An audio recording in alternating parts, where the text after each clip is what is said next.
Hey, I'm Lilian Silva. I'm the Forage specialist here in Clemson University. And today I'm on the field collecting some samples. Here you can see there are some bags, and I've been cutting some of the plots we have here of annual warm season legumes and grasses. So I have them either in monoculture, right, like in prairie stands, or in mixtures with other species. And something that I wanted to show you all here today is that using your grazing stick, so just the pasture ruler, I don't know how you call it or how familiar you are with that, but here we have, let me see if I can focus well. So here we have the ruler side. So this is a ruler in inches, and the way that we are going to use this is that we are going to come here and take some measurements. If you're on a pasture that you're going to be grazing, so you should be walking in a zigzag pattern throughout the whole field, and really going around and taking several measurements throughout the field to have an average that you're going to be estimating how much forage you have available there for grazing. So the grazing stick that I have here, it's one that was done by Dr. Outtakes and her group there in Auburn University.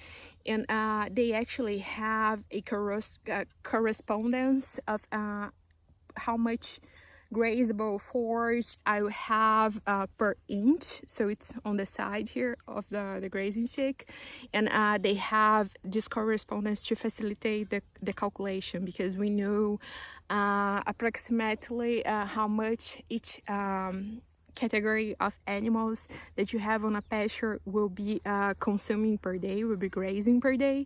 So we are going to use that percentage that we estimate for the animals to be eating per day to calculate how much forage they need on the given time that they are going to stay on that pasture. And with the estimate of grazable forage that we will be getting from the measurements that we take with this grazing stick, then we are able to make the calculation to see either like if you're grazing with a temporary fence, you can adjust that area, or even adjust how long you're going to be leaving those animals on a given pasture. So here I have a mixture of millet, sun hemp, cowpea. You can see cowpea here, and I also have hairy indigo. It's a little further in the plot. So what I wanted to show you all is that, so you're going to be taking those measurements, and as you can see here, let me put my finger here.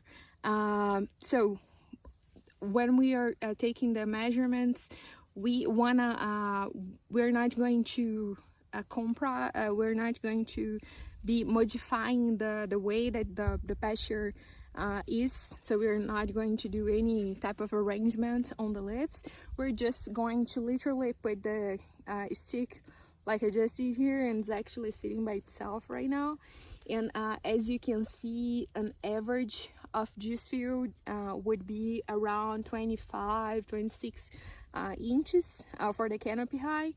So I would really, for this point, since we are on that middle range, I would just say that it is 25.5 inches for this side, and then you go around and take different measurements throughout your whole field. This is just a small plot, so I'll be taking a couple of measurements only. This is a 5x10 plot, but it really depends on how long, what is the acreage of your pasture, and how uniform even it is. And for this case, let me see if I can turn the camera on. It's not turning.